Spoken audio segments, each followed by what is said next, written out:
All right, I think we are live. So, good morning, everyone. Welcome back. I got Lauren Elaine here, and I got a new guest on. I got Denzel Falcon from Detroit. So, Yes. he was on Zuber's channel, he was on my channel. But why don't you quickly introduce yourself to everyone, Denzel? Hi, everyone. My name is Denzel Falcon. I'm an investor slash realtor here in Detroit. Um, I am everything real estate. I tutor real estate. I help licensed agents get licensed here in Detroit and all the other states as well. I am just a big investor as far as learning to retire early, and I'm with the house hacking and everything like that. So I'm happy to be on and give you guys some knowledge. Yeah, are you still what teaching, coaching also for Yep, her? yep, yep. So I'm teaching coaching. So for example, when people are they interested in getting their real estate license, they probably reach out to me first, and then I'll refer them to a school or so, and then they come back and I basically get them like help them get them licensed, studying for the real estate exam, learning all those things, and then help with like first time realtors when they first get into the industry, reading contracts and stuff like that. So I've been doing that for about 4 years now. Nice, nice. So yeah, so maybe we can jump right into it. Kind of the main topic, I wanted to Okay. touch on this week was I hear it all the time, because I want to head down that path of retiring early, and everyone always looks at me like, why do you want to do that? What are you going to do? And they kind of get this myth or misconception that you retire early, kind of die early. And that's what I keep hearing. Do you guys hear that also? Yes. What about you, Lauren? You hear that quite a bit, you think? Yeah, I do. I mean, from some people, not everyone. But yeah, I definitely hear that. Like, well, what would you even do? Right. It's like one of those like sayings like, oh well, if we retire early, like you're right, what would you even do at that point? Like nothing. Right. Do you think, like, for me, I think that's kind of why, like, a lot of people don't want to get on this kind of financial independence journey. Like, they kind of use that as a crutch. Like, oh, I like working. What am I going to do? And this is how this is where my friends are and things like that. And that's kind of Right. like that crutch they lean on. It feels a little bit like the way that, I was talking last time about like the mental gymnastics that our minds do to try and like keep like kind of like we can't really see ourselves, or it's like a little bit of a like Right. a delusional aspect where it's like you can do whatever you want there.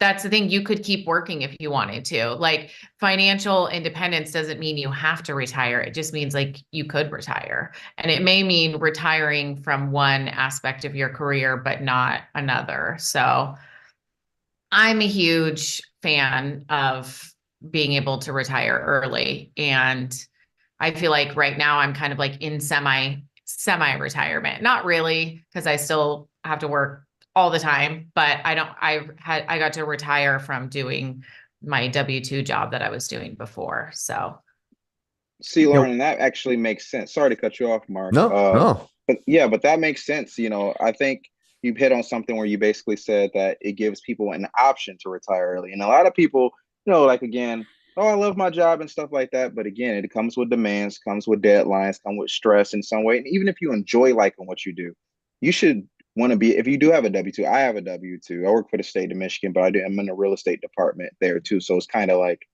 I'm kind of still doing the same thing I'm basically doing now, but just for the state. But it gives you that option to be like, hey, like I don't have to do this. It's not a much stress. Like if a boss give you a demand, it's not like saying like, hey, like I'm not stressed out if I might get fired. I'm scared of losing my job. I have a safety net. I have rentals. I got something to support that income. So I think that's a great point you mentioned. Yeah, I think for me, yeah. I like what Dion always says, right? Like, don't, you're not going to retire to do nothing. It's retire to Right. do everything, right? Or do anything that you want to do. But I still feel like my coworkers, a lot of them, they're just like, I mean, I get it. A lot of guys love the firehouse. It is a lot of fun, but at the same Right. time, it's like, we're getting old, right? We can't be doing this job forever. And it's kind of like, even some of the guys, they stick around because that's their identity. Like, that's like, they're like, Yeah. Yeah. oh, this is who I am, and things like that. So I feel that that's the big struggle that a lot of people have to overcome. Yeah. I feel like also with like the firehouse or like something where it is like that is an identity. Like there is so much kind of like clout that you get by being a firefighter and it does become that. But like if something happens where they got injured or they needed to take some time off, it's a really scary position to be in that if you need to take a break from work and you can't. And that to me is really like what we're talking about here. Like retirement is like, it's not like you have to retire. It's that if for whatever reason you needed to or wanted to take a break, that you would have the option. Right. Agreed. I also did want to say for those of you that were tuning in to see Joe Farrell, I don't think he's going to make it today. He had a last minute meeting. So I was trying to find someone else, but we got these two other rock stars on here, so we'll be fine. So I'm just joking too. I know nobody's tuning in to see Joel anyways, but yeah. So like for you Denzel, I mean I know Yeah. you're investing, you're still house Yep. hacking too, right? Correct. I'm still house hacking. So was the coaching side of it, was that always part of the plan to help retire early, or were you doing that before you kind of got on this path? Yeah, so I was doing that way before. The coaching came before the house hacking started. The coaching just came from, again, when I was going through the process, studying, and I kind of got stuck in my head, so I kind of couldn't let it go. And now people kept asking, like, "Hey, how did you pass?" So, and that kind of came organically, I would say, in a sense. And then the house hacking stuff, that little came a little bit later. But I figure out once you get that real estate bug, and like you just can't help yourself to get dig into different avenues, all right? So house hacking came for me when it just realized like, hey, I can live somewhere and I can live for free and live in an area that I actually want to be in. It's kind of like, you know, you can't get any better than that. So that's where that part came from. It just really much finding a Zuber's page and finding everybody else to figure out Graham Stephan, right, that said, he house hacked, and like house hacking is just an amazing, unbelievable thing. And it also that kind of gave me the bug also about thinking about retirement, because I'm thinking like, oh, wait, I don't have to pay for housing expense. And you know, if I like lost my job today, I'll be fine, or if my wife's income or whatever the case needed to be, but I wouldn't have the struggle of like, oh, I can't pay my mortgage this month. I can't pay rent this month. It gives me that flexibility of like saying, okay, I can sit here pretty much not have to work or work part-time if I really wanted to. So it gives you that options, or go into a different entrepreneurial aspect of like, if I wanted to just start taking pictures for a living, I can do that. It just gives me that flexibility where I don't have to really stay where I'm at. I can pretty much work at McDonald's and be fine house hacking if that was what I choose to do. So that's what I love about house hacking. And even the coaching, right? Is that something you're planning on doing, when you're semi-retired or when you reach that kind of Yeah. financial freedom? You can do that anywhere, right? And you can do that from when you're traveling or doing anything, right? Yep, the coaching, that's something I found a passion for doing, helping people, getting people licensed. I love, seeing new real estate agents getting to closing their first deal or going through different situations and like that. So, that's another thing, and then you find that passion. I know everyone talk about having that one thing that you can do. I know Zuper talk about it a lot, is finding something that you just can just keep posting videos of and just having that fulfillment, and I think I found that fulfillment within real estate and everything that it entails. Yeah. So like Lauren, for you, a lot of people in the firehouse, they're always concerned about, oh, if you retire early, you're not going to get this much for your pension or even like the medical. And since you're semi-retired, like you're saying, like how do you deal with those things, like the medical costs and health insurance and things like that? Yeah, I do. I mean, I pay all of that myself. So, I think if you're like a little bit older than me, it could, and you have like health problems or something, I'm pretty healthy, so I don't have like any crazy medical bills. But if for whatever reason had some sort of medical emergency, then, I have health insurance, and it's honestly not that much more than, I don't know what like how it works for the firefighters, but in Florida, like your people are still paying, their health insurance, but their company will cover like half the cost or whatever. And it's still like it's not that much for my health insurance out of pocket is it's like 300 or 350 a month, which Florida actually has pretty high cost of health insurance here just because we have a huge elderly population. And so it just brings the cost up for everybody. So my friends that work normal jobs, they're paying like 200 or 250 a month. So it's really not that much more for me to just pay it out of pocket. And then as far as like pension and stuff goes, obviously I don't have that, but I invest my own money. And I think that people it's different. I don't know what firefighters are getting, but like for example, my mom was a nurse, so pretty good retirement plan, all things considered. If she had not worked for a union hospital, there's no way she would have been able to retire after working for 20 plus years as a nurse. And so the last like 5 years of her career, she went to a union hospital and that they matched every dollar that she put into her pension. And so it was better. But if you're relying just on that to retire, I think it's going to be really rough. You know, the dollar just devaluates. And by the time you get to that retirement age, you're really like pinching pennies and you don't have a lot. So everything that I'm doing right now is building an asset, and I'll actually be way better off financially than if I had stayed in my job as a dietitian working in the medical field. So I think if you're in a W-2 job and you are a firefighter, you're something that's like a good job that you don't want to get rid of, just dabble in real estate. Just get like one teeny tiny little asset because that asset's going to grow. And so I think, you have to like take a little bit of control over your retirement and your financial future, because if you're just relying on that pension, it's probably not going to be enough. Warren, that's a great point. I just actually seen like it was a stat yesterday. I think it's been going around lately, but I think the average IRA account or the average 401k account is like $256,000 by the time you're 65, which, uh, that's not much if you're trying to live for, for 20, 15, 20 more years, depending on how long you live. And Mhm. like for me, my first house, duplex I bought, I bought it in 2021 and it already appreciated 100 grand. So if you think about that, and that's just an extra 100 grand. So I don't want people to think that also like you said, one asset, right? That's all it would take, just to help that retirement, right? Yeah. But again, I don't want people to think that you need 10 doors, 15, 20, maybe one, two, three, that even boost your retirement, with appreciation and stuff like that over a time period of when you're 65, you got, 5 or 10 assets that's free and clear. You can go ahead and sell them off, bank the money, travel. If you want to just keep them as rentals for passive, that'd be great too. But you at least got those options. You're not just dependent on that 401k, that pension. It's good to have that. Now have all of them, not saying if you want to stay, that's what again, this thing is about, having an option to retire. So let's say you are a firefighter, you want to work until you're 65 or you're able to do so physically, and you're there. And I say you're 65, you have your 401k, you got maybe IRA accounts, some index funds, whatever. But then you have a couple of these assets too. I mean, you can't beat that. So I would Yeah. say the earlier you get into it, the better.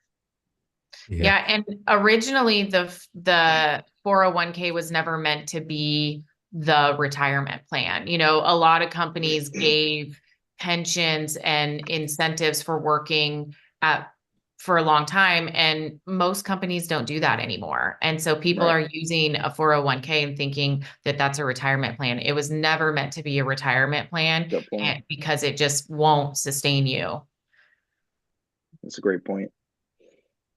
What was I going to say? Oh, of course, Hyder chimed in, says Lauren is definitely forever 21 when we're talking about healthcare.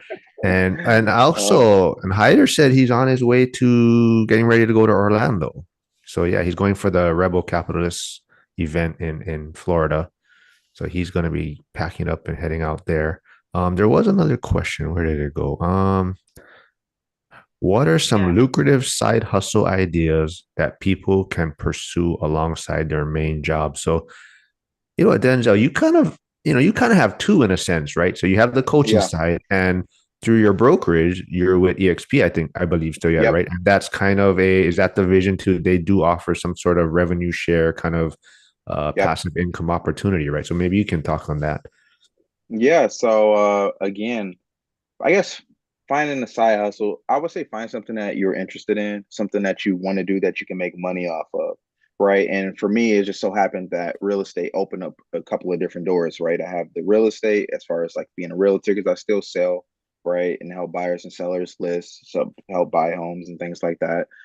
So that's one that revenue stream, right? And then I am part of EXP, where they have revenue share, where you get paid basically how many agents that you bring on. The company brokerage pays you, 5 to 10% depending on how many of the volume that they do. So that's another revenue straight share. So then you got the coaching, right? And the coaching comes separate, and that's just something I fell in love with that didn't really understand. Like I started tutoring for like $10 an hour, an hour when I first started. I didn't even wasn't really doing it for the money. It was a passion, right? So that was another revenue share. And then obviously, the W-2, and then now the rental income. So then you got all these different things going.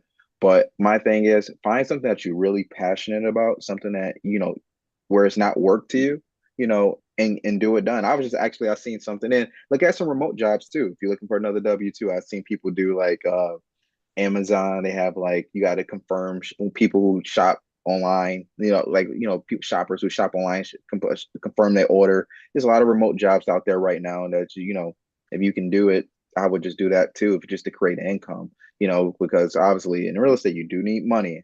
I know you get a lot of people out there use other people's money. You do this, do that, and that's another subject. But for the most part, you do want to have reserves. You do want to have money. You want to have money for a rainy day. You want those things because you're definitely going to need it.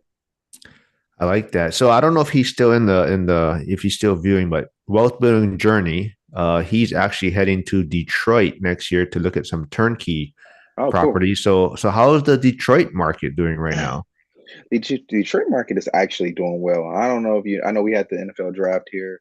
Um, I think I just seen a stat that said like Detroit homes went up like 20% from the last year or something like that. It's a renaissance really happening in the city.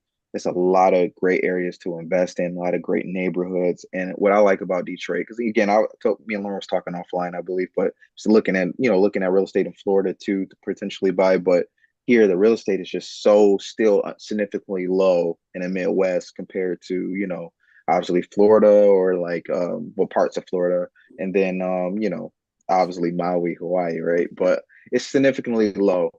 So it's still some opportunity to get into the market. We got a lot of suburban areas. It's not what you think it is or what you think Detroit is. It's really a beautiful city to be a part of. So if anybody is on looking or thinking about finding an area where it's too expensive to invest in, I would definitely recommend Detroit. You get good cash flow and there's some great areas to invest in. Chester wants to correct me. Did I say next year? I meant next week. But Oh, he's been looking for a while. So actually, yeah, next he's going to be going next week. okay.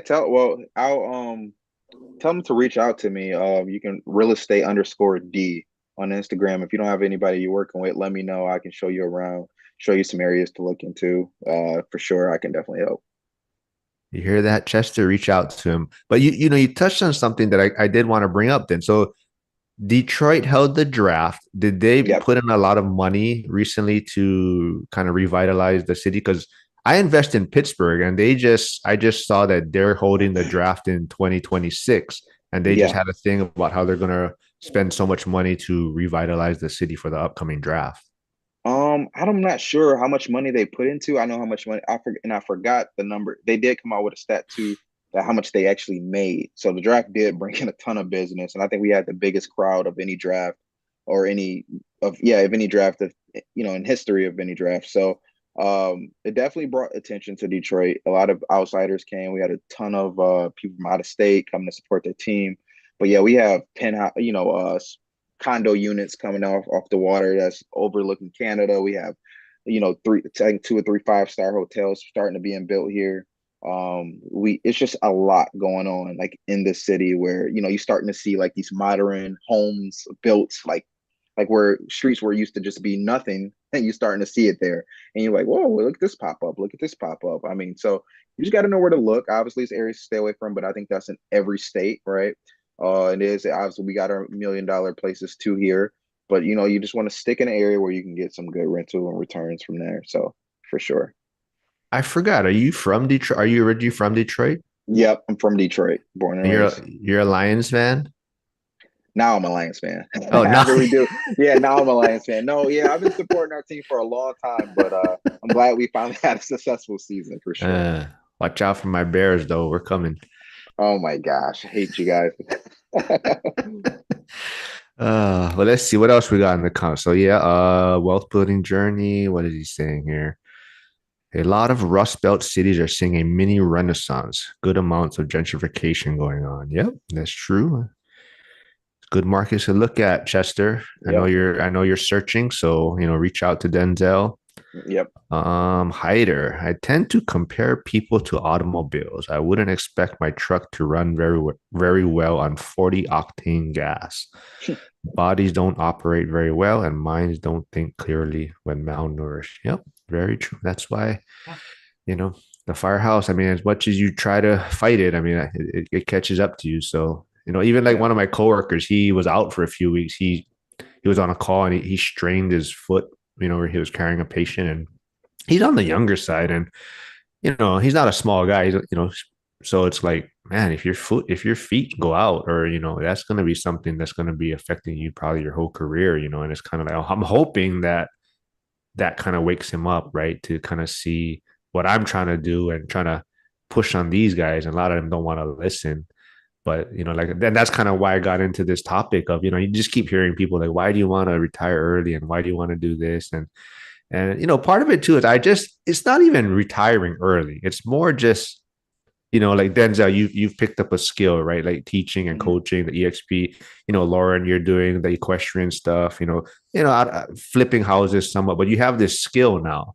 So even if you did retire early, or like you're saying in retirement, and let's say your finances do maybe take a hit from the economy or the stock market or whatnot, you have this skill now though to go out and increase your income or try to make some money. And I think that's what it is. A lot of people are afraid because they've been putting money in their 401k or their retirement accounts, and they haven't really built this skill on how to make extra money or increase income. So if they retire and things, you know, the shit hits the fan and their retirement accounts go down, they don't know how to kind of correct that. And I think that's a lot of the fear.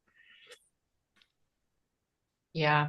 It it also, if you do, this is something, real estate, something that like once you have the knowledge, you can, like you're doing, be a teacher or, educate people, coach people. So there's just so many facets to real estate. It's like maybe in the future I'm not going to be flipping houses because it's maybe a little bit more hands-on, even though Right.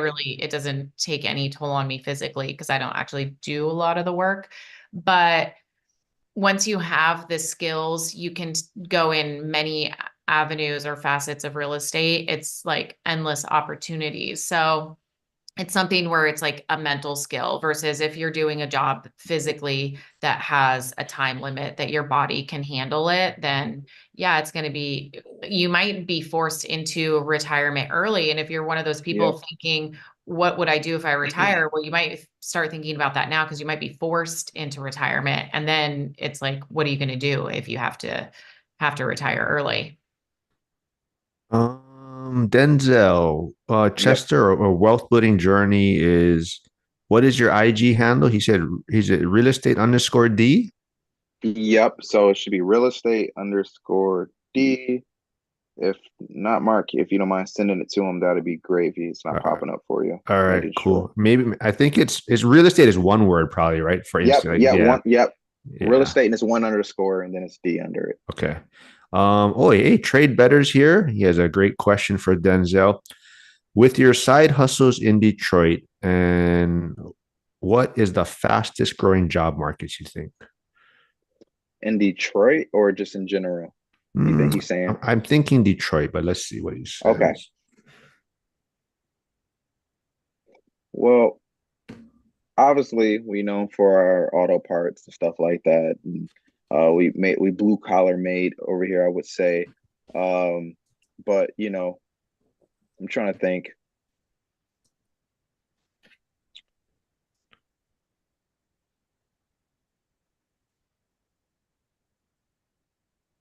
It's not having a good football team. That's what I know. No, no, no. Yeah, we don't. We'd be better. We probably make the Super Bowl this year. But yeah. Again, so we are blue collar made, obviously. So we everything pretty much here in Detroit. Obviously service is now starting to explode because now you're getting these different. Again, we got three new hotels coming in. So that's going to be service, hospitality, industries are starting to come up here. I think it's a lot of opportunity because because like for example, when I go to Florida or something like that, I see it's like we're like literally like behind on like pretty much everything, but we're getting to that point. So I feel like here is a great opportunity to just get into like, I was just on YouTube and I was typing in like Detroit real estate and like basically it's not too many people like from Maui or from Florida. I see a ton of people from different states talking about their real estate or talking about the things that they're doing, but you don't get a lot of people doing like the creative aspect here as far as influencers, so we're not necessarily known for that. But I think it's a great opportunity with all the things that is coming in to be able to have a travel channel or talk about restaurants and just like things like that, because there's a ton of things to start to come here that you can really do. So I think if I was him and he's looking at a side hustle, just something in the service industry, because I think that's pretty much where we're going to be headed to now at this point, like Chicago or New York, everything you can make money off the service industries there. So I think that's where we're going. It's cool. It's almost like if you thought like, dang, I wish I had gotten into that 5 years ago. It's like you can go to Detroit and do it. It's like going back in It, time. exactly, exactly. So where you can't go into New York and like, oh, it's so expensive in New York, or oh, yeah, it's so too expensive in Chicago. Well, you can come here to Detroit and you can make something of yourself as far as opportunity, especially if you're coming from a California, or you coming from a somewhere that's super expensive, and you come here as an investor, you come here to try to build a portfolio. It's very much so possible, and I think we get a lot of investors from Florida and things like that that built their portfolio out because they know you can get good rental income here. All right, I'm gonna skip over RW equities question, but because Chester has another good question. So, question about Michigan: what do you think about the Ann Arbor outskirts and Metro Detroit for investment? Also, how good of an opportunity is the West Bloomfield Township?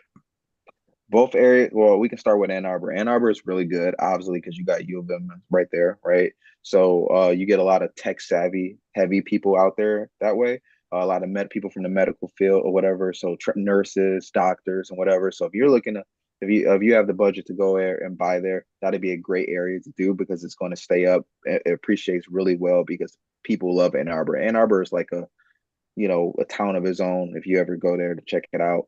And then West Bloomfield area, that's a really solid area. You get a lot of high professional jobs there, lawyers, doctors, things of that such. Really great area, great schools. Ann Arbor is greatest too. And then Metro Detroit, that's where I kind of typically well, I haven't honestly digged into Detroit and areas host. I know it is areas there, but I see a lot of opportunity in Metro Detroit as well, the surrounding areas. As far as we got some great cities, nice blue collar neighborhoods that you can get into. I say, if you look at the classifications for rentals, you get some B's and some C's in those areas where it can be really solid and help and beneficial for you. I got two right now that's out in the Metro Detroit area that's doing really well. So that's good areas. What about self storage in Detroit?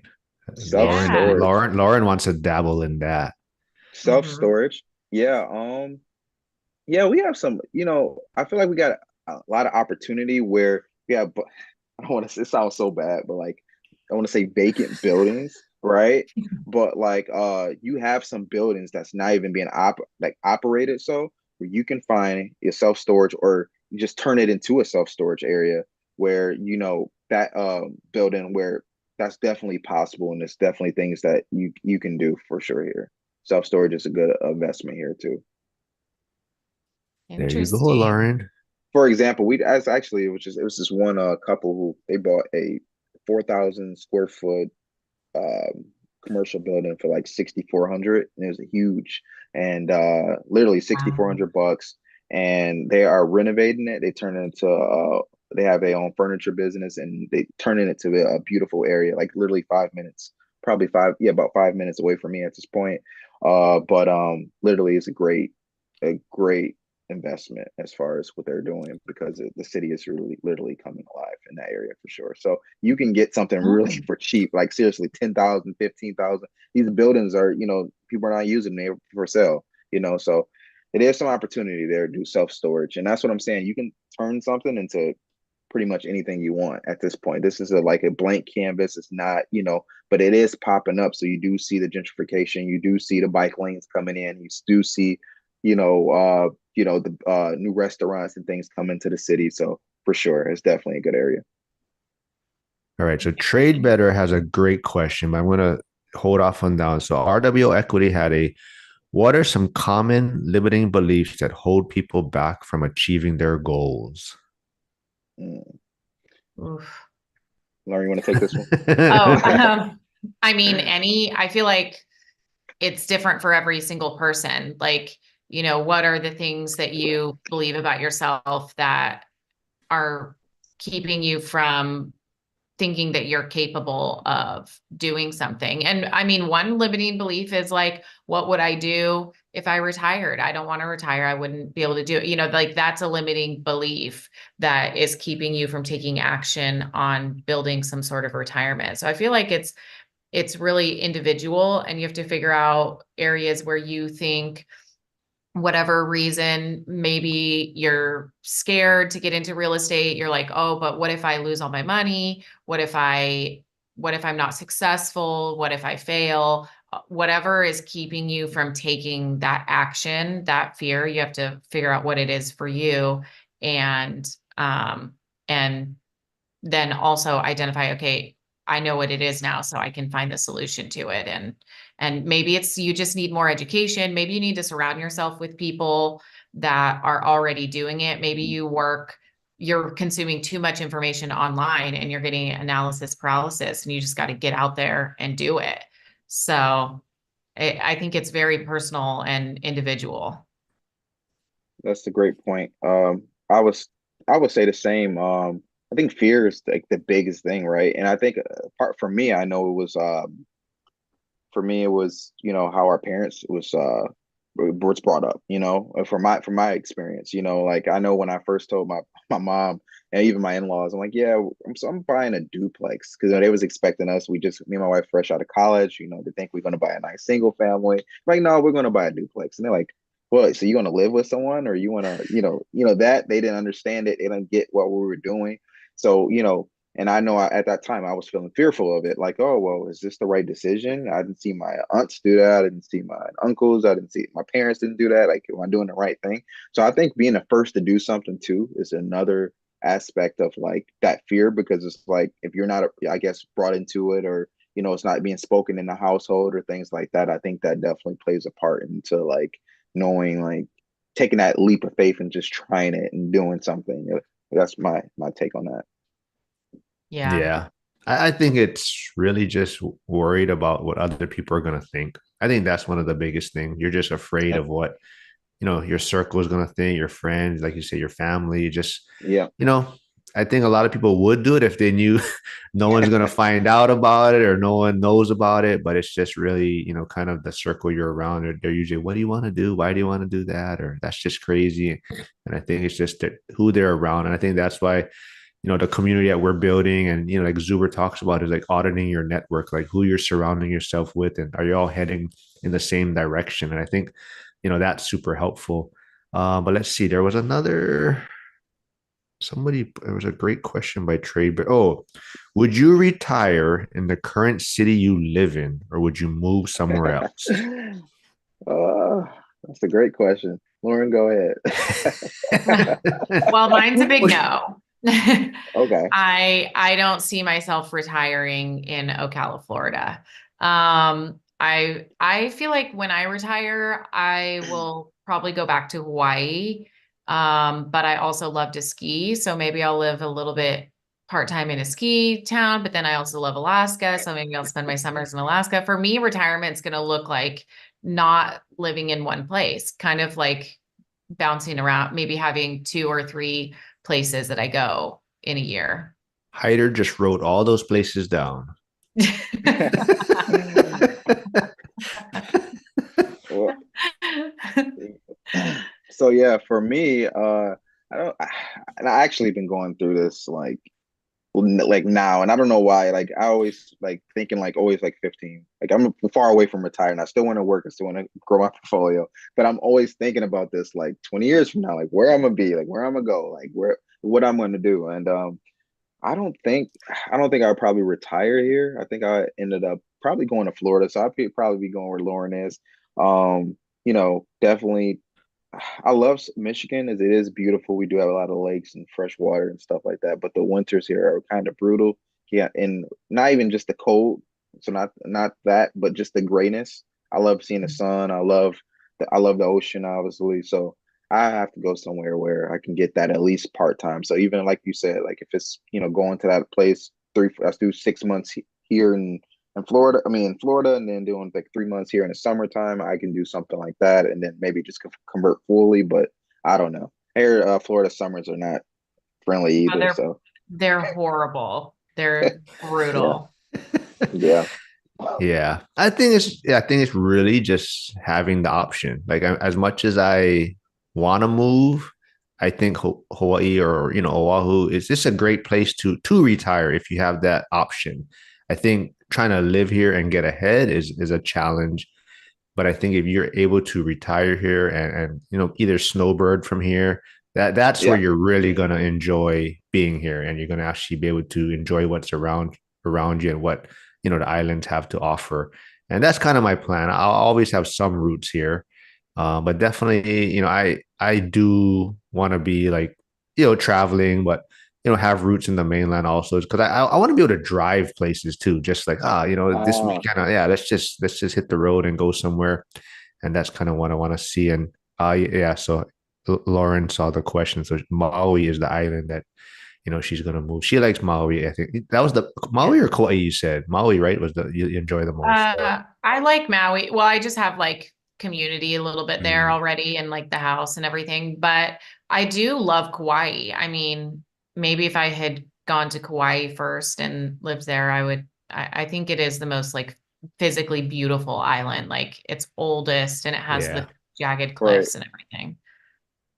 Yeah, definitely agree. I mean, it's nice if you can just relax, like, you wake up and say, have your coffee and kind of just go for a little walk. And yeah, it's nice. But Mhm. if you have to try to make a living and work there, then yeah, that's where it's challenging. So that's why, Yeah. it's all about for me, it's like, build that foundation, financial independence, and then you can always come back and kind yeah. of snowbird. So that's kind of And my plan. Yeah. Mark, you hit the key word right there too, just options, right? You want to be able to have those options as far as okay, yeah, if I want to be in Maui and go to Maui, if I don't, I'll go there. You want to have that flexibility to do so. So I think that's solid too. But Hyder he said, I want to retire to the whole earth. And yeah, that's, you have options and you can kind of do what you want. But Hyder also says he has a few San Diego and Alaska for sure. Yeah. Mm, It's a Yeah. good place. yeah. Yeah. So what are you working on now, Denzel? Is there a YouTube channel coming out? Sounded like you were, tinkering in that.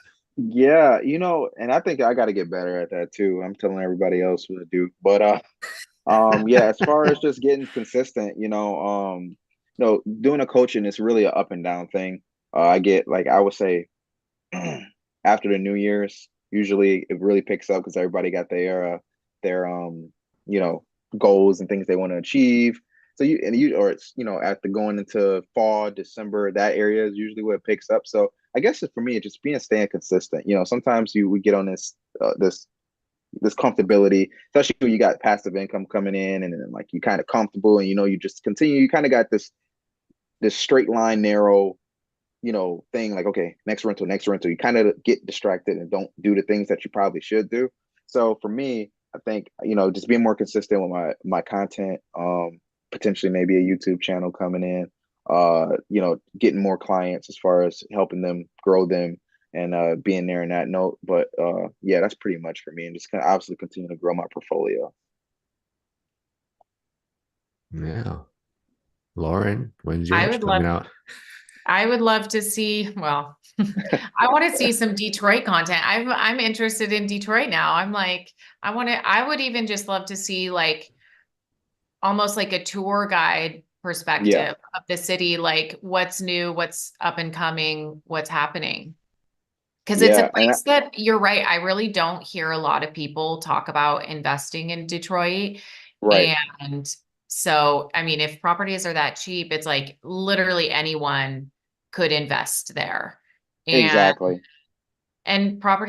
every place is going up long term, and if you hold that property for 15, 20 years, then, it's going to be worth something in the end. And Ag- especially if they're ag- doing, uh, Agree. And like for example, I mean, like you do got some abandoned buildings. You do get that. You can get them for cheap, right?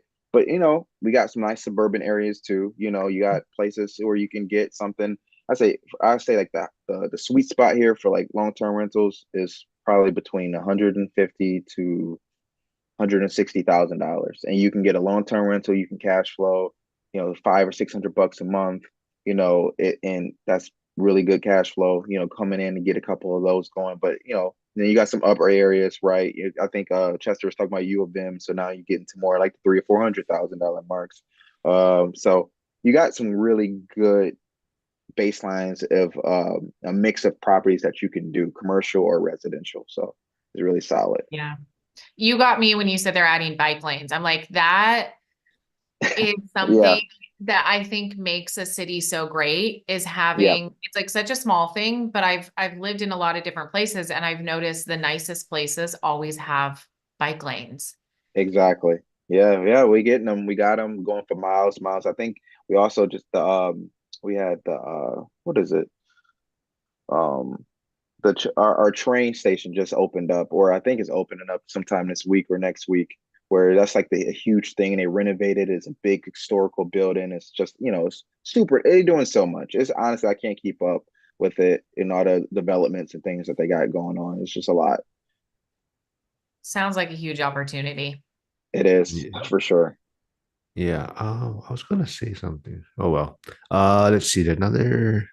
Oh, wealth building journey. He sent you a. Is your you have to send a follow request for yours, Denzel, and you have to approve, Let me see. or I can check right now. maybe he found. Oh, so you do. That might be the right one then. Oh yeah, I got that. Okay. I think I Cool. Let's see. Next. How do you overcome setbacks or failures on your journey towards success? Ooh. I think this honestly is like the biggest skill there is in real estate investing, because if you get knocked down and you stay down, then you just stop right there. And I think one thing that I do is I always take a long-term mindset. So like in the moment when I was just starting out, and it's like, I lost money from contractors and things aren't going yep. right and it's costing more money. I I was like, okay, I'm paying for this education. I spent a lot of money on college. So this is way cheaper than that. So I think of it like that, like I'm investing in my education. And also, in 10, 15 years, is it really going to be the thing that stopped me? Is it going to be detrimental? I'm like, no, it's going to be a small insignificant amount of money compared to like what I'm building. So I think you have to like I take a longer perspective, and then I also just do all of those other things that affect your mindset. Like I exercise, I eat healthy, I read books. I'm always putting in like good input so that when I do hit those challenging times, I feel strong and capable and ready to like take them head on. Yeah. And that's great, Lauren. And another, again, just staying consistent, right? Staying consistent. That's the main thing. You are going to have setbacks. You are going to have rough days. I mean, this winter when I had two furnaces go out, right? And I'm just like, oh my God, like, 0 degrees outside, got to get, someone out there to get it. You spending, thousands and thousands of dollars just trying to get things fixed and whatever. But you will have those days. You will have mistakes. You will figure out what, you shouldn't do, what contractors to use. You will lose money. It's just part of the game. But if you just stay consistent throughout the process and just keep going and just knowing, as long as you have again, reserves is a big thing. So long as you have reserves and you just stay consistent on what you're doing, you know, you're going to look at a long span of life. I say 5 to 10 years from now, you probably have a couple of those compared to, the progression you may have. So I just say stay consistent. That's the big thing. And I love the exercise and eating healthy and things like that too, because that's important to keep your mind. You can't just if you do that, if you don't do the things that should, input that good energy, that input, you just be focused on that one thing, and then you drive yourself crazy trying to think about it, try to figure out solutions for things. If you don't have a other life and doing other things that make you happy. Yeah. Yeah, And I'm for going to sound like a every, broken record, but I'm going to say your circle again. Just Yeah. yeah. being able to talk to like you folks, like you're saying, you've made mistakes. Now, I don't feel like what I'm doing is that wrong, right? Because we've all made mistakes. But when you talk to people that aren't doing it, they're gonna be like, "Oh, see, that's why you shouldn't do it, or that's why you don't do this, or that's why it's risky."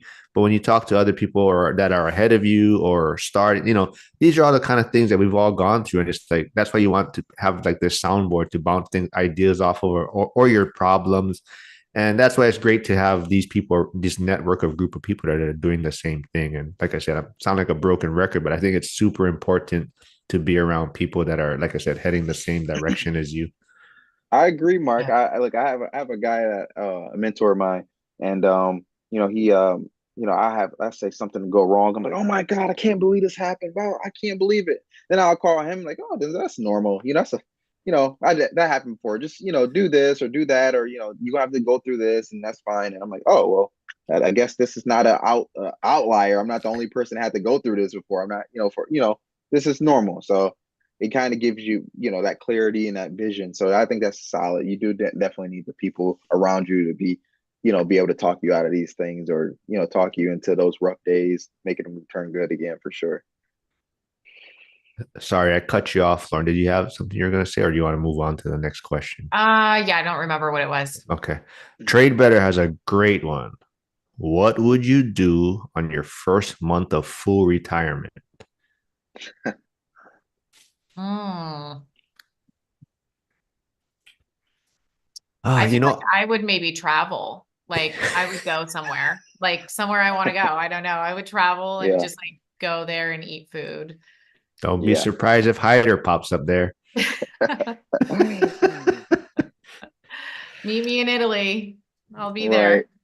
Yeah. Probably travel as well. I think travel is, I mean, why would you not? Like, you got to see the world, see things. Uh, Definitely travel. I agree.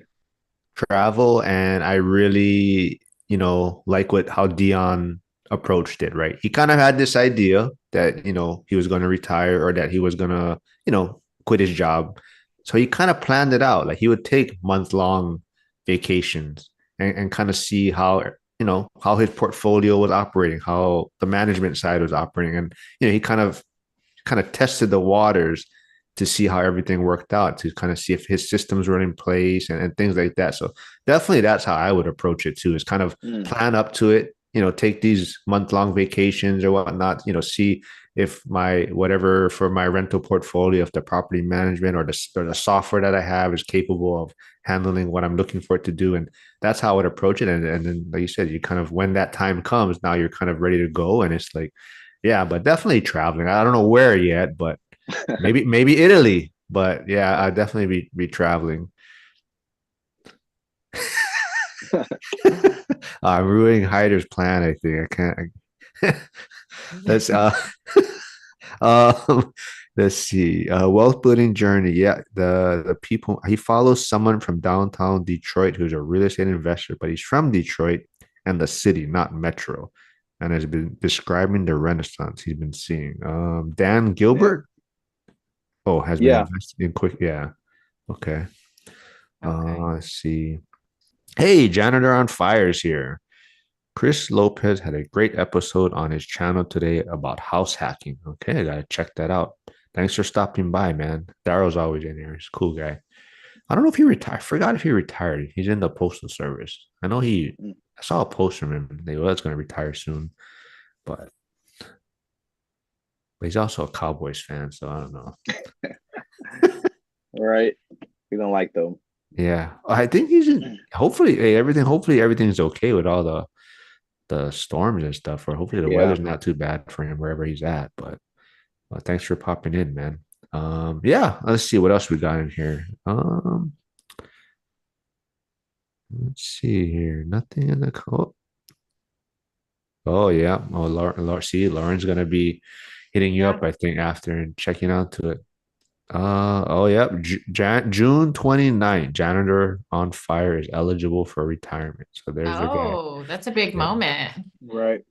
Yep. So he has a probably a good, pension, with the federal government, and I believe he has some paid off properties, so he's kind of risk free a little bit, and yeah, he's gonna probably be enjoying himself.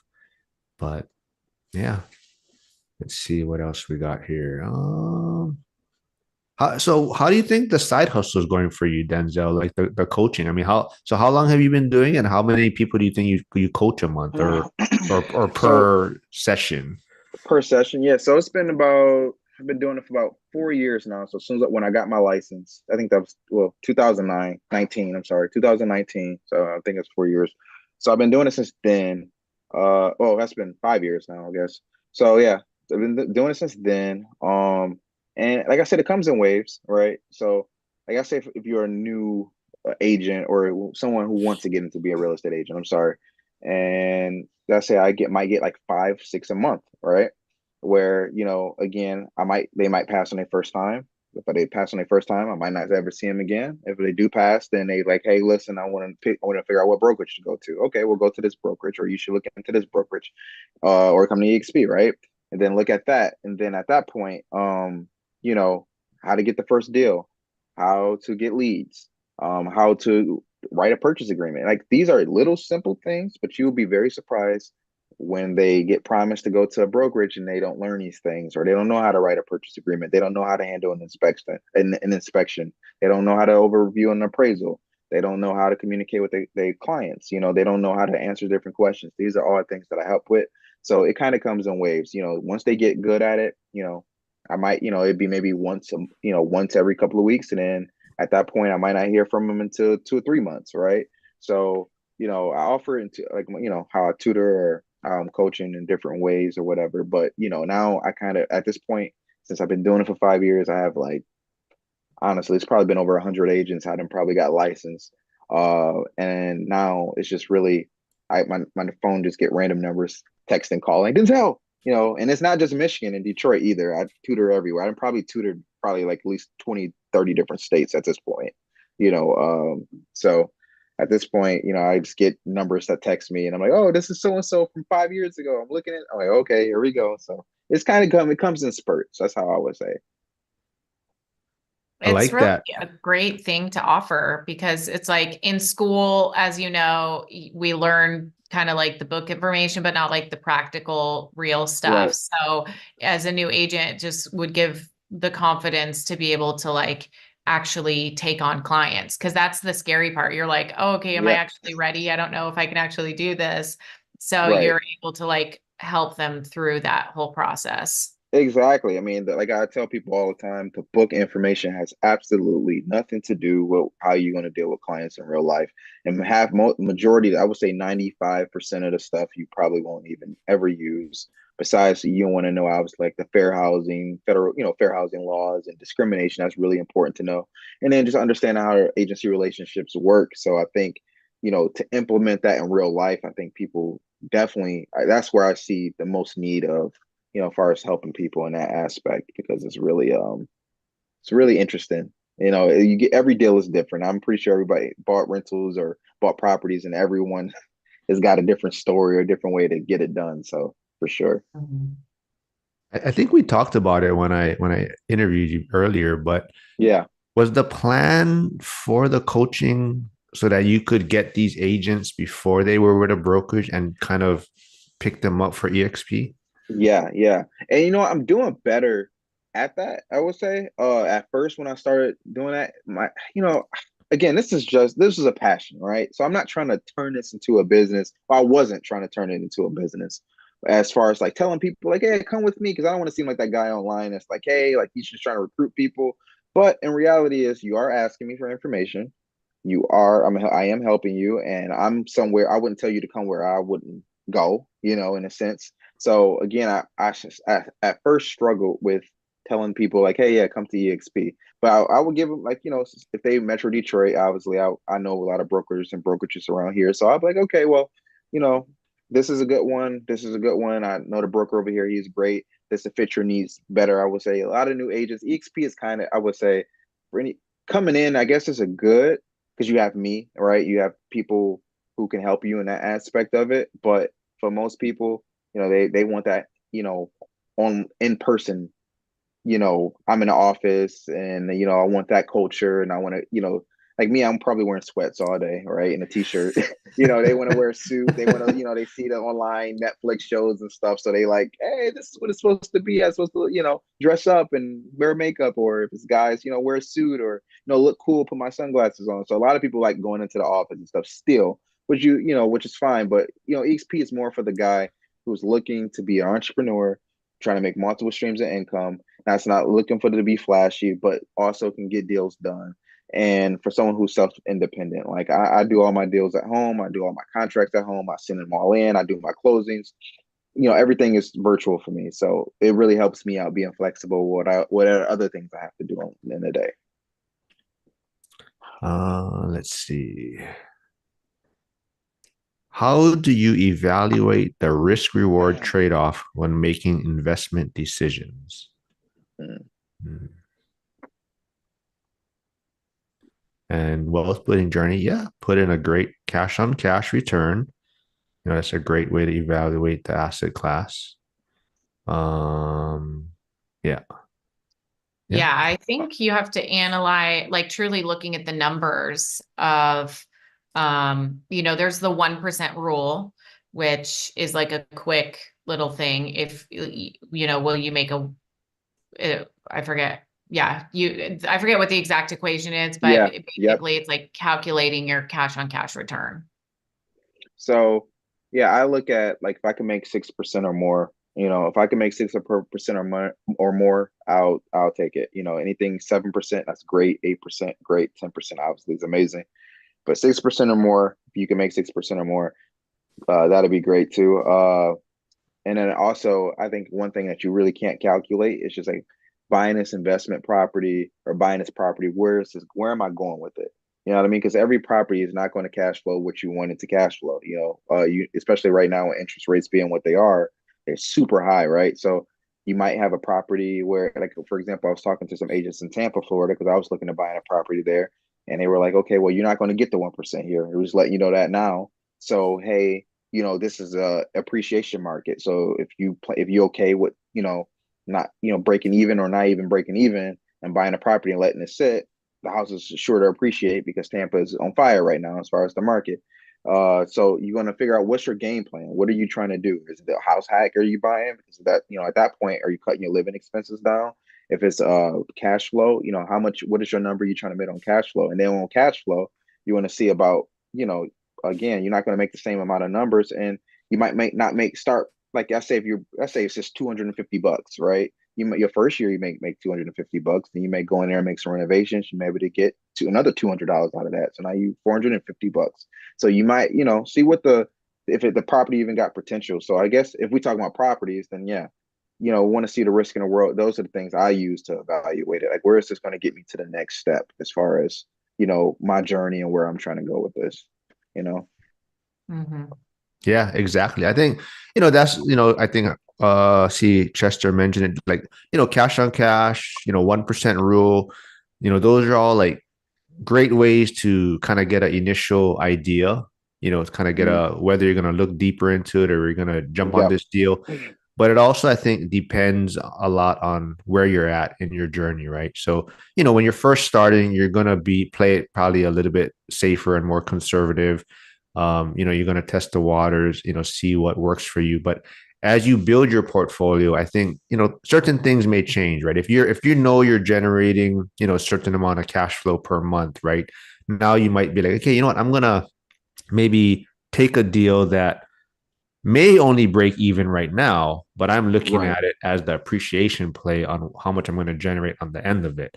So it really depends where you're at in your journey too, and kind of how much cash flow you're bringing in monthly and how much you can kind of maybe, like I said, if it's going to break even for the time being, or maybe if you're going to lose a little bit of money at a short period. And that's, you're like, okay, I'm okay with this because this is how much I'm generating on the backside. but I'm looking at it as an appreciation play. So I Right. think where you're at also plays a big factor in it.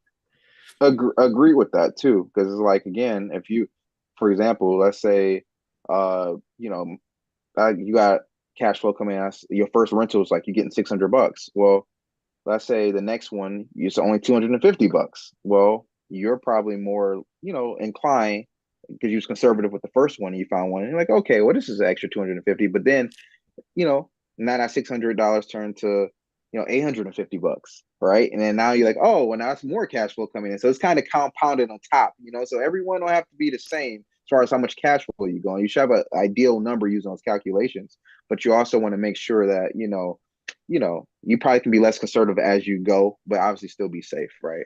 Yep. Yep. Yeah. Let's see. There was another one. Somebody. Oh, it says Denzel. How do you evaluate your properties?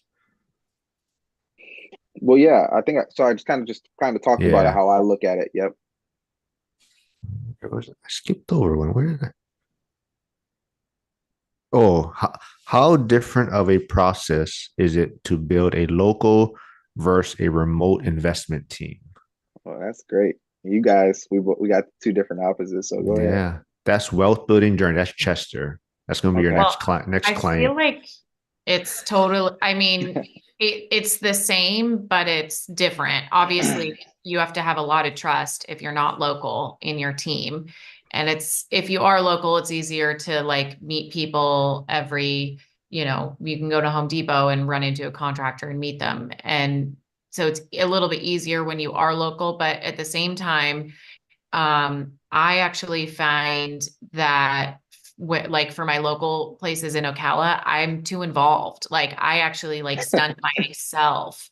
And so I end up like doing stuff that I shouldn't do. I should be spending that energy and time focusing on finding somebody else to do it for me versus Maui.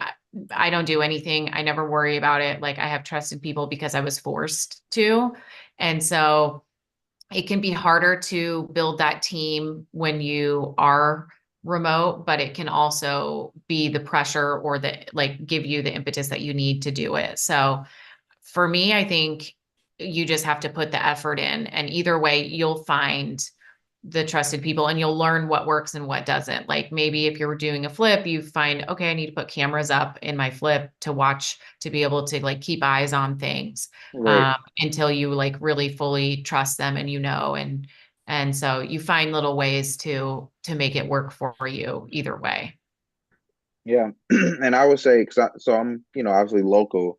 Uh, like Lauren said, it is easier, right? Like I drive around a neighborhood, or I'm riding a bike or whatever, and I see a contractor out there doing some work, and I'm like, oh, like okay, take their business card number, take the, or talk to them, tell them I got a project somewhere. It's easy, right? You can find that, and I'll go drive the job again and make sure it was done right, or they there every day. See, okay, that's a good contractor, or this is a good plumbing guy. This is that. So it's really like for me, I would say it is, but I do get involved, right? I'm way more involved than I should. I am kind of a control freak in that way because I just want things to be done right. But for the most part, yeah. So I would say obviously that the fact that you can just drive to the project or build a team like that is easy, right? But being I guess fully remote, Chester, I would recommend obviously getting in touch with a real estate agent that is familiar with the area who got the Rolodex that you need to get those people. That's a good way to, get that, especially if you're just coming in town for the weekend or you coming in for a week or whatever the case may be. You want to, hey, I'm looking for a plumber. I need an electrician. I need a contractor. You got to know a property management company that's around that's really good. Those that really like speed race that problem if you're not from the area for sure. And tell Yeah. everybody what you need, like when you talk to a real estate agent, they probably know, a plumber. And then when you talk to the plumber, they probably know an electrician. So you just like keep talking to everybody and Right. asking. Right. Yeah, I totally agree. I think that's why we kind of talk about it a lot too, is kind of piggybacking off of someone's system or cheating in a sense, right? So it's really, if you're gonna go into a different market, it's really, connecting with other people that are in that market or already ahead of you and maybe using their connections or using their systems and jumping on board with that. Because yeah, I think that's what it is, right? If you're going to go into a new market, and you don't know anyone, then yeah, it's going Right. to be a little challenging, and it probably will take you a lot of time to vet these people. And it may, it's not that it's not possible. It's just it may take you a little Right. bit longer because you're going to have to do some of this vetting. But if you jump into an area where you can piggyback or cheat off of what someone else is doing, that's going to speed up the process quite a bit. And I think Lauren touched on it too. I think what's super important is you really have to understand yourself, right? And I think that sometimes is the struggle that I see for some people. And I don't know if I talk about it too much, but that's the mistake. So my son's mom, I did help her get started, and so she's investing in Pittsburgh also. And I should have known better. She is a little bit more of a control, I don't know, person or freak, if you want to call it Yep. that, but Yep. micromanager. So I should have known that, it would have been it's a struggle for her to invest remotely at such a distance. And it's really understanding yourself. And, sometimes you might have to take less returns to invest somewhere that you are going to be more comfortable with, right? And I think that's the big thing about understanding yourself. If you're someone that like Lauren said, like if you're in Ocala and you're doing more work than you should be doing, and you're there, then it kind of it's another job you've created for yourself, right? And so I think Hmm. understanding yourself and knowing how you are, and as I said, if you have to maybe take lesser returns to be able to sleep at night, right? And I think that's super important. Mhm. Great. Late. Let's see who else is in here. Yeah, there's all kind of grammar stuff going on. I don't care. I mean, it's hard to. Yeah. Um, I don't I see any I more questions. remembered what I think I was going to say earlier. What one thing, the question about limiting beliefs. I also find a lot of people don't actually know what they want. Mm, So that's one thing that's huge for me is like I write down what my goals are. I envision like my ideal life if anything was possible and with no restrictions, just like if I was to dream up whatever it is that I want. And I think that's a practice that is really helpful because it can be scary to dream, and a lot of people put limiting beliefs even before they can even like dream up the life that they want. So right. I think you have to know what you want in order to get where you're going. So that's another thing that I do pretty frequently that I notice a lot of people don't do. So I guess what I'm hearing, and I hope what the audience is hearing, is that we can go all day and we can talk about numbers, right? And how things are done and how, what we use to calculate rentals and where to look. So, that's all technical stuff. These are things that you can learn. But the other part of it is, again, your journey, learning yourself, understanding, who you are as a person, what can you handle or not. Those are all things that you learn with going along with this real estate journey that you have to dig deep inside to figure out like, okay, this is the type of person I am. If you get those things, learn those things quicker, it'd probably help you with not being as stressed for certain things or getting into certain deals or getting to stuff that you shouldn't get into. And knowing those things like, okay, well, this is not going to work for me. House hacking is not for me. Maybe I just want to buy single families, or maybe I just want to buy commercial units or storage, storage facilities or so. Find what you are comfortable with. Maybe you don't want to be bothered with tenants. Who knows? But find those things. But you would know that it's learning yourself as you go along the journey. So it can be all numbers, but that's another part of it. Mhm. What do you see as an agent in Detroit? So, like, for me, I find that challenging. Being an Oh, agent yeah. in Hawaii, and it's just like, you know, so many people kind of look at me crazy when I tell them that they shouldn't buy this certain home. Like, they have Yeah. they have this, I don't know if it's the American dream anymore, but it's Yeah. kind of like everyone wants the white picket fence, and this big single family home. And it's like, now they're gonna max out all their income, or their to be able to pay for this home.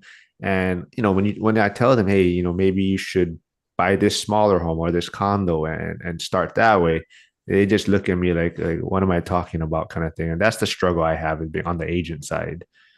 Yeah. So for me, like I just had a client, which is a really good friend of mine, that was just looking for a property.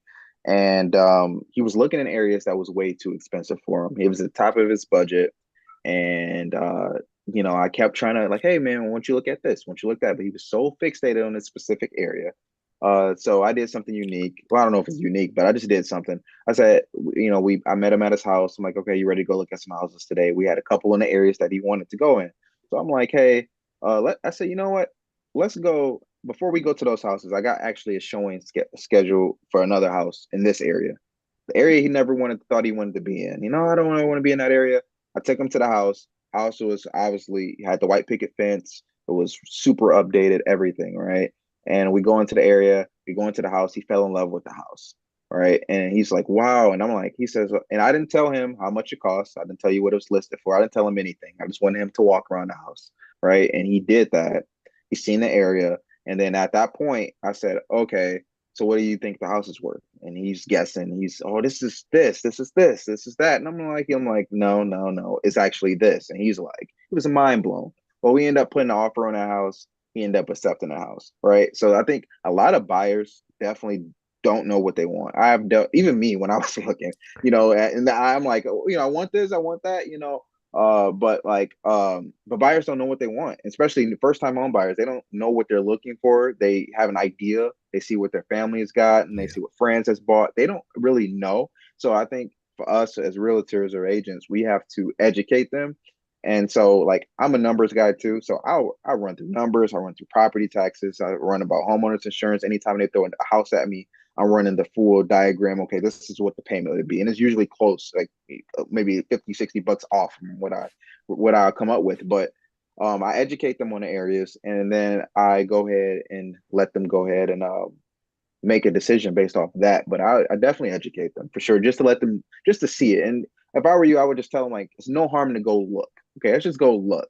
You never know. They so buyers are, I don't want to go see it. I don't want to see it. And then you go take them to go look, they be well surprised. So I just try to educate them best as I can. Now, if they still want to go at the top of their budget, well, I don't recommend anybody do that, right? So, if they want to do that, let it, it's up to you. That's your house, right? But I try to at least educate them on their options, so what they can do or what they should do. And I think that's the benefit of me being an investor and being creative in my brain. So I think that helps. You kind of mentioned it a little bit, but how has Detroit been affected by taxes and insurance been a big issue over there? No, it's not really a big issue, honestly. Insurance, you're probably paying about anywhere from 12 to 1,500 bucks. Duplexes, in a good area is probably 25, 2,400 bucks. But usually single families is usually 12, 1,300 bucks. And then insurance, taxes is pretty it fluctuates. I know Florida got a I was just had some I was talking their taxes are really actually decent. Like you'd be surprised. Like I was looking in Tampa and like the Hmm. taxes are usually decent. Like for like I was looking at duplexes and stuff and like they don't really care. Well, the agent who I was talking to, they said they don't really care about like homestead or like non-homestead or if you don't live there, if it's not your primary.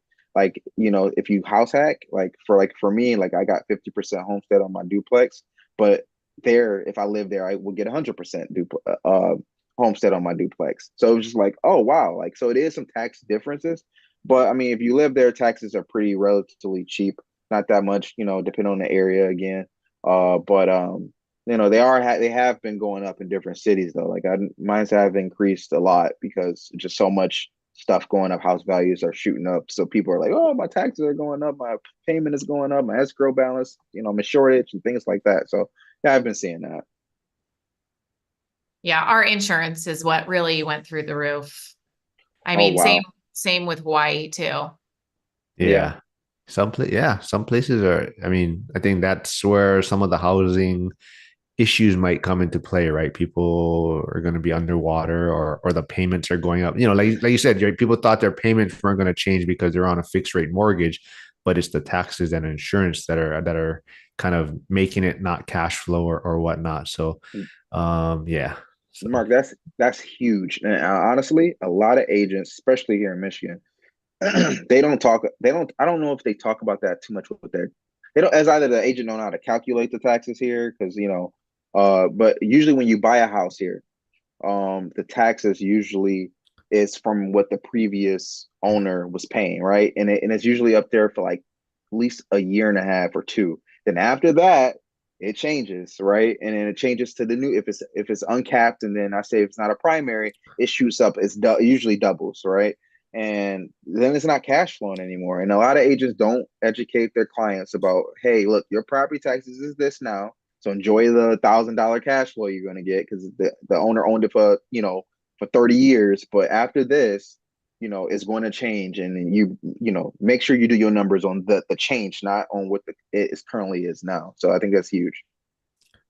Does Detroit do they reassess every year, or is it just on the transaction or the per? Yep, yep. So they reassess after a year, right? And then what happens is that mortgage companies are so slow they won't update it. They get the new tax bill, but they won't update the escrow balance because they run the analysis like the following year. So they won't update it until like the second year. So then, like for me, when I bought my duplex, my taxes shot up like 7 grand, and literally it's cool because I'm house hacking, so it didn't really bother me. I'm not paying it anyway, so that's a great thing.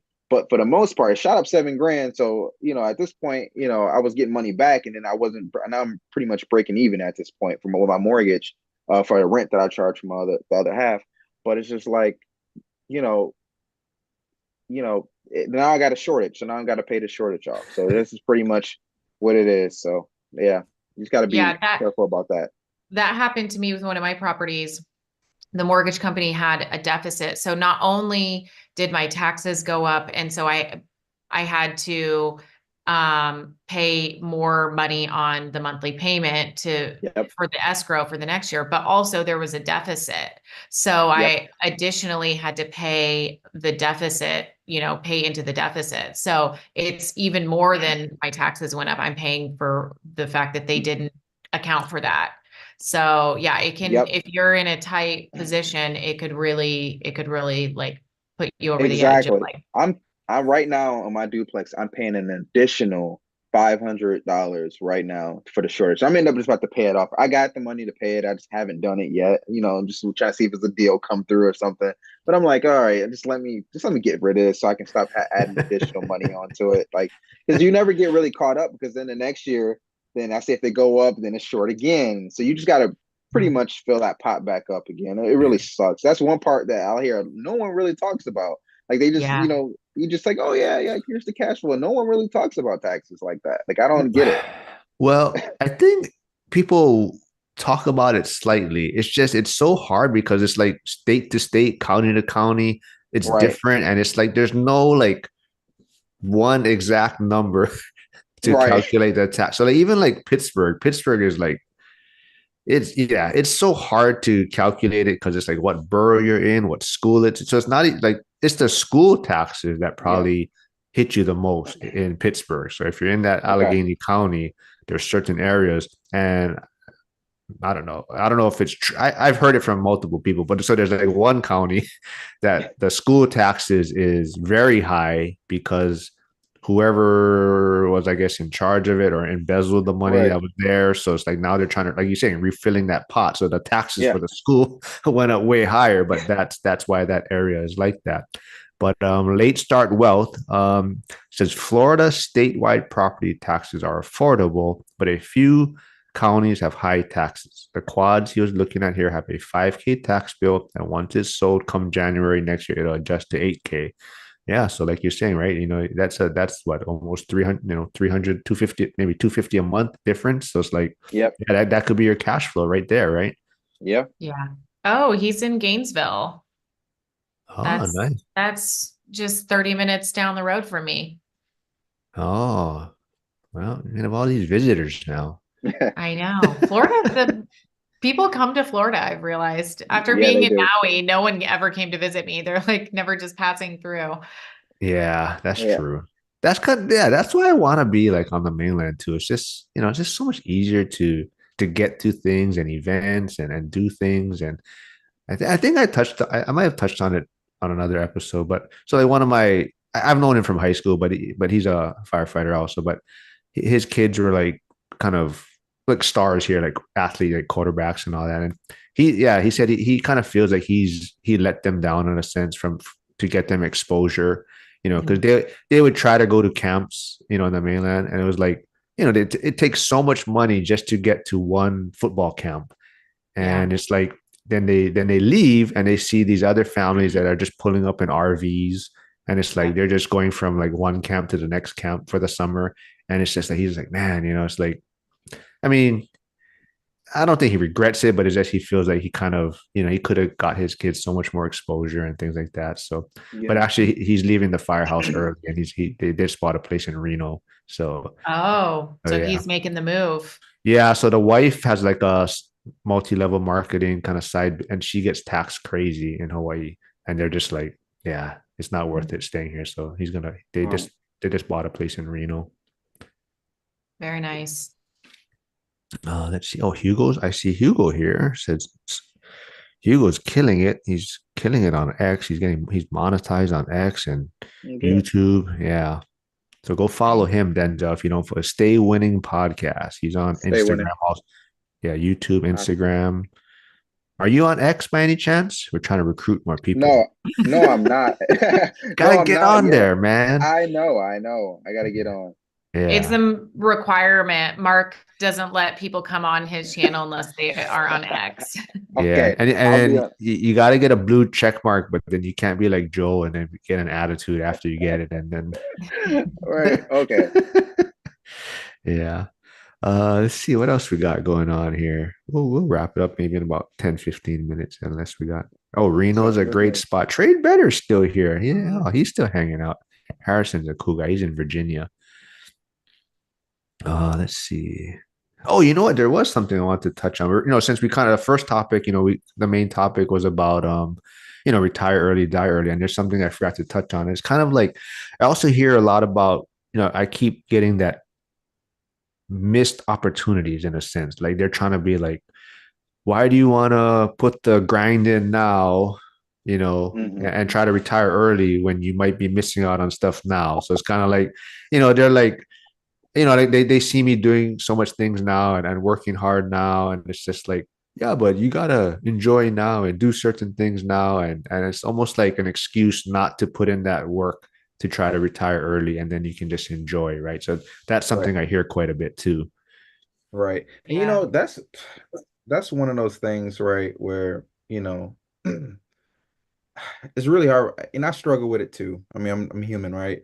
Where you see everyone having fun, right? Everyone's they doing the luxury vacations, they're buying the new vehicles, they are doing everything that you're not doing that you want to do, right? Like like you want to do those things. And you know, and I try to stay down, put my head down, and try to work as hard as possible, so I can have that fun later. And I think that's the thing, right? I think I see people now that's like, almost close to retirement that, they can't really do much, right? You're 65, you're 70, your mobility is, not there as it used to be. You can't run, you can't jog, you can't do most things. Now you should be, we should be able to do those things, but we can't, right? Some people health issues come up, you never know they coming, then it takes that away. So for me, if I put in the work now and get that done, and I can enjoy, 30 years later, so Mhm. that's kind of how I look at it.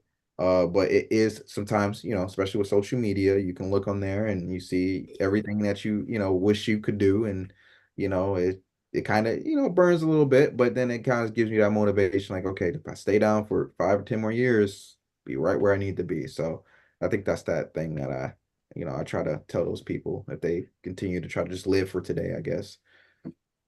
Yeah, and Yeah. you made that sacrifice, right? You didn't Yeah. come to the ORAD event. You partied it up in Florida, I remember, right? Weren't you in Florida? Yep. Yep. So you made a sacrifice, right? You made a decision. You picked one or the other for the time, and that's what you got to do sometimes, right?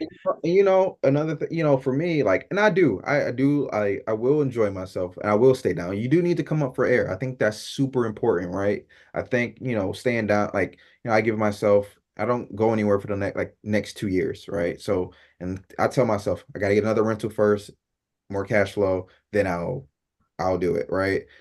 For example, I wanted me and my wife, we talked about getting a new car. Because we plan on starting a family. And I'm like, well, before we do that, we got to get another rental, right? So let's get another rental, let the rental pay for the car.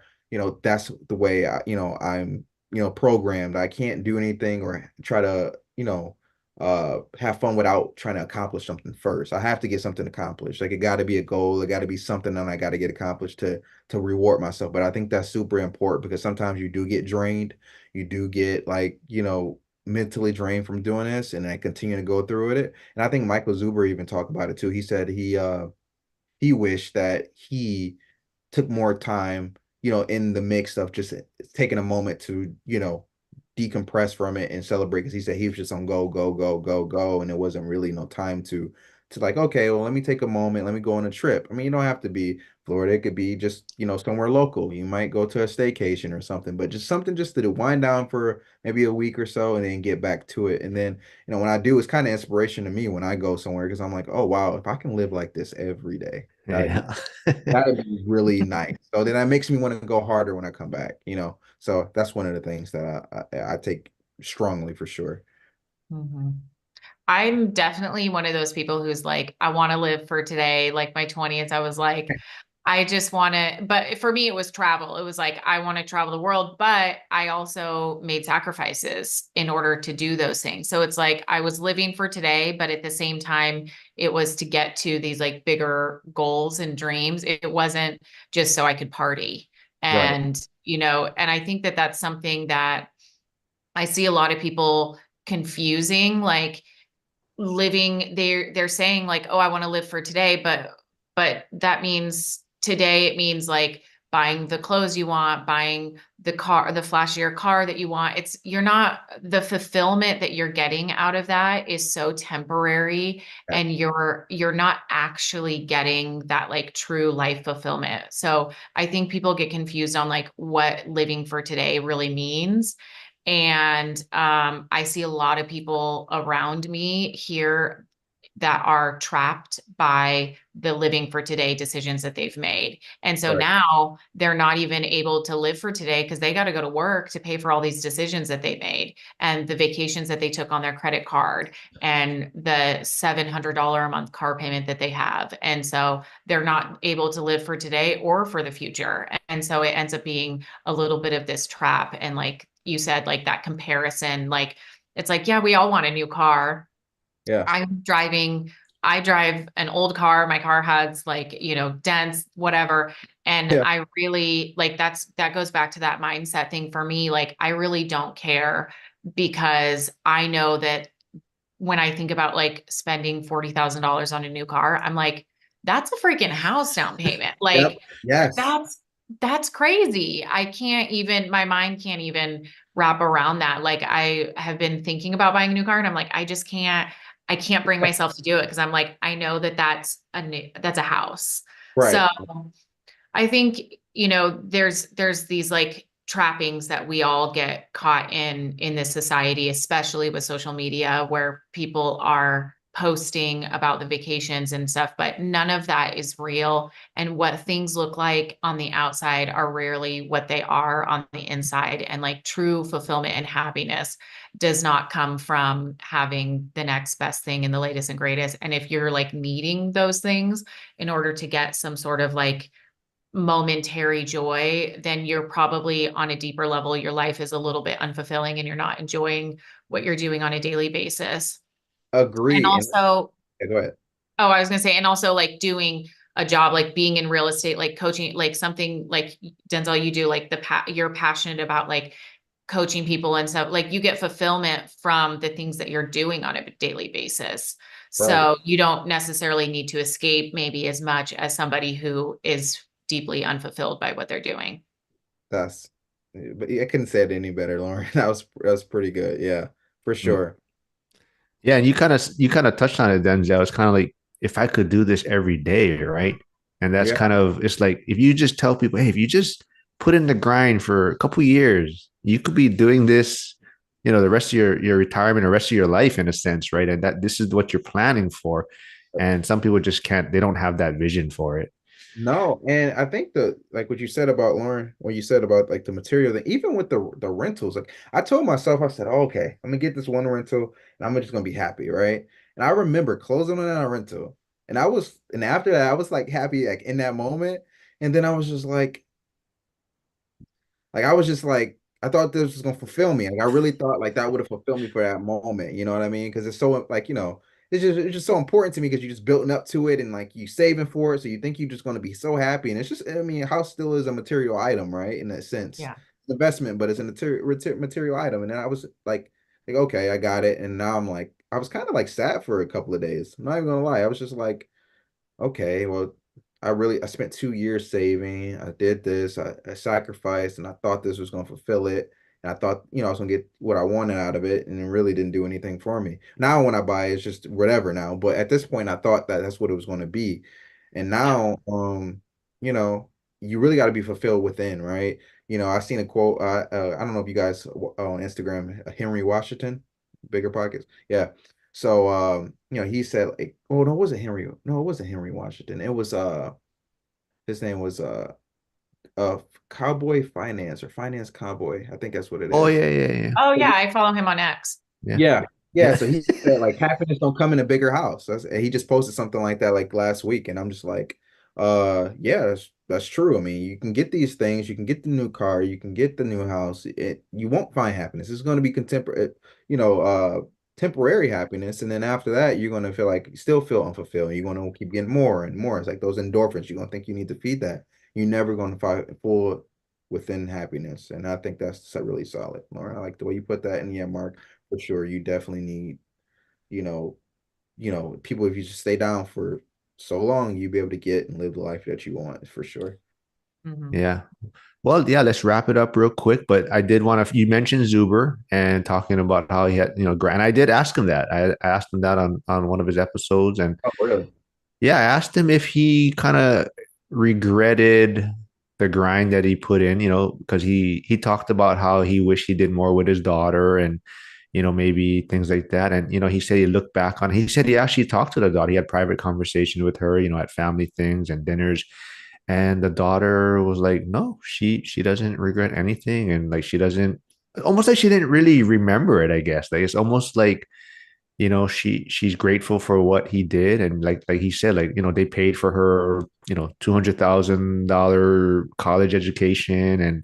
And, he says like, it's not that they didn't travel. Maybe they didn't do the extravagant traveling, but they did things. And, so I guess it weighed on him, but I guess now he realizes that it didn't affect her and didn't bother her. And I guess the one thing he always mentions though is he wishes that he just got more hugs, like just somehow, like just yeah, Mm. just the hugs that he had with his daughter, and just more of those. He said those moments, and that's it. And but he's yeah, he looks back and he says, yeah, he wouldn't change a thing. But yeah, this was a lot of fun. I mean, we'll get you back on. Just you're committed to 5 episodes, and we'll have you back on. But yeah, so go check out Denzel. He's been interviewed on Zuber's channel. He's been on my channel. But where can everyone find you again, Denzel?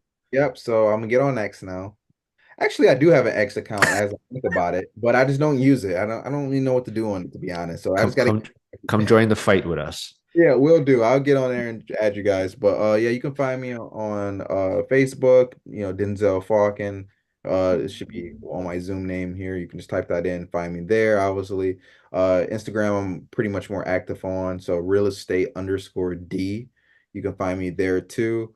And yeah, that's pretty much where you can find me at this moment. And then when I get more active on X, I will tell you guys can follow me there as well. All right, cool. And Lauren, everyone, where can they find you, Lauren? On X or Instagram at investor Lauren E. All right. Thanks, everyone. And we'll be back. Actually, tomorrow I got another one going on, but won't beat this one though. This will be the best one for the week. Yeah. We'll see how the Okay, other let's guys skip do that one. tomorrow. Sounds good. All right. Thanks, guys. Bye. All right. Bye.